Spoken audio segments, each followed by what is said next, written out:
It is July 20th, 2020.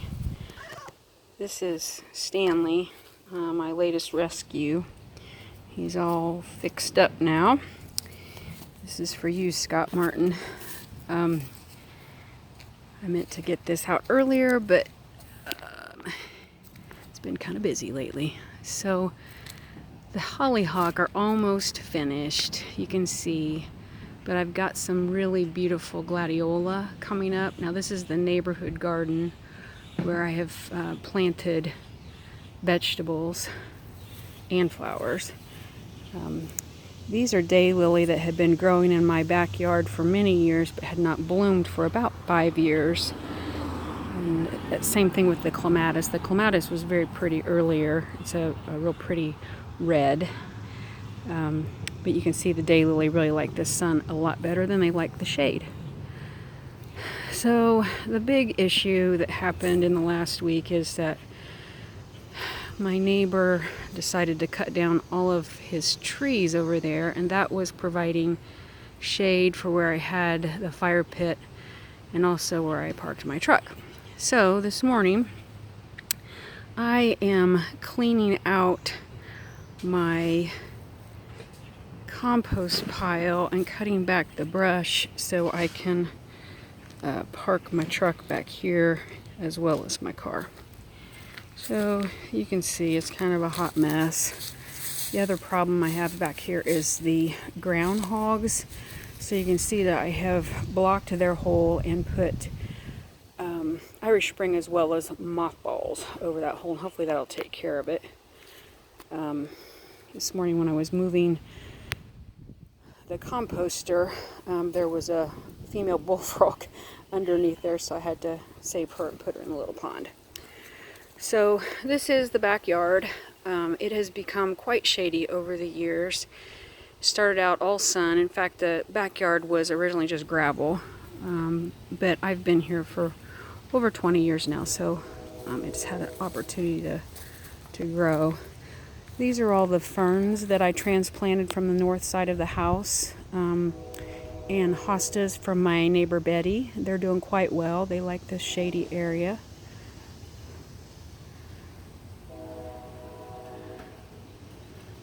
Okay. I still need to trim my trees quite a bit, and the wisteria, as wisteria does, it just goes crazy. So I will trim all of that back in September. I'll wait a little while yet. Again, some more fern and Stanley. He is always underfoot now, which is kind of fun. I don't mind. So here's the pond area. This is where I put that bullfrog. I rescued it, and there was a male bullfrog in there as well, so I think they're a pair. I don't have my fountain on. This is where I transplanted a lot of the iris that were not producing. I transplanted this grass from where I put it in the neighborhood garden. It was not growing well in that dirt. It's very poor dirt over there. You can see some of the daylily, larkspur. It's kind of wrapping up here. Stanley's underfoot. I had a surprise hollyhock coming up here this year too, which was kind of pretty. So more of that, the ferns that just kind of keep coming in underneath the gate from the north side of the house. So these are all of the yellow daylily that I transplanted. I dug up the roses that just did not do well back here anymore.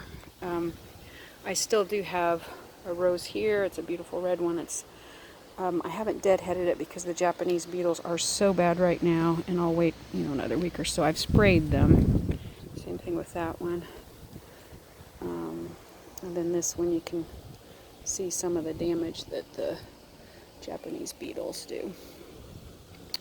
So that's kind of another vantage point there. You can see through the garage, out the door. My Japanese red maple.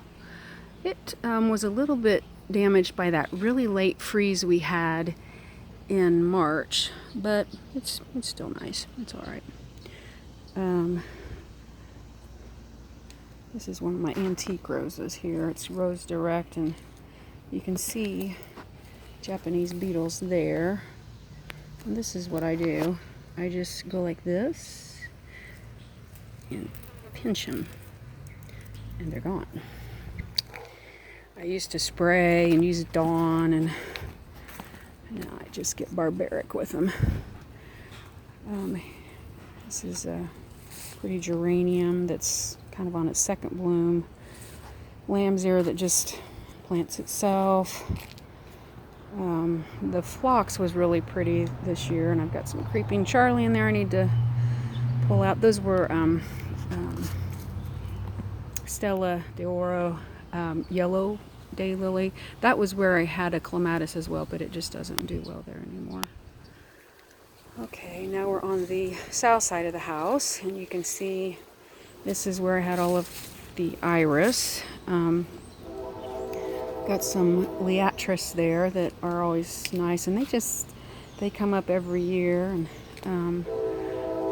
my oriental lily will be blooming soon. They're really pretty. And of course, just coneflower. I have problems with beetles chewing the heads off of them. You see, this is what it. Let's see how it just kind of chews it off. And I've sprayed, but it's just, I have so many, it's kind of hard to keep up with it. So, again, oh gosh, there's a gladiola down. I need to get over here and prop that up. I have watered them. This is lovely. I'll come back and cut that and put in a vase. And here's the front yard now. Again, I'm on the south side of the house. Lots of pretty daylily. These are repeat bloomers, so they'll bloom again. I had some really pretty daylily called Buddha. I'm sorry I didn't get those pictures on.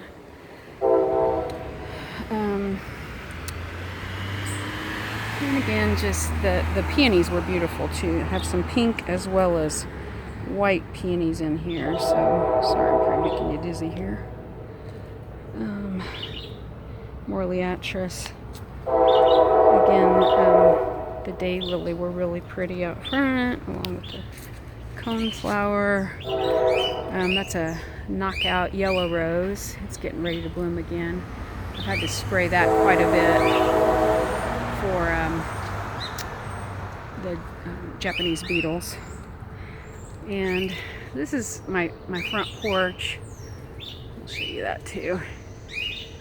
So it's kind of a nice retreat. I put plants out here every year. I went overwinter the plants in my basement because the basement has really good light even in the winter. And honestly, I need to figure out how to kind of clean it up a little bit so I can use it in the summer as well, since it's cool down there all year round. And I don't have air conditioning in the house. These old craftsman houses, of course, have a nice airflow with really tall ceilings, and you open the upstairs windows and it acts as a chimney, draws out the hot air. Again, some more liatris. That beautiful hydrangea that Lisa and Julie gave me a few years ago. So this is kind of a hot mess. I'm going to dig up these iris and put them in the neighborhood garden. I need more space. Too many flowers and not enough space. Now this again is the north side of the house, and these ferns, you can tell they're a little bit sunburned when the sun shifts. Actually, I don't need I don't need to walk all the way back there, but you can see I have hostas and lily of the valley and air metallicum and fern and that is about it. So again, it's July 20th, so really height of the summer. And in September, I'll start digging stuff up and transplanting things again.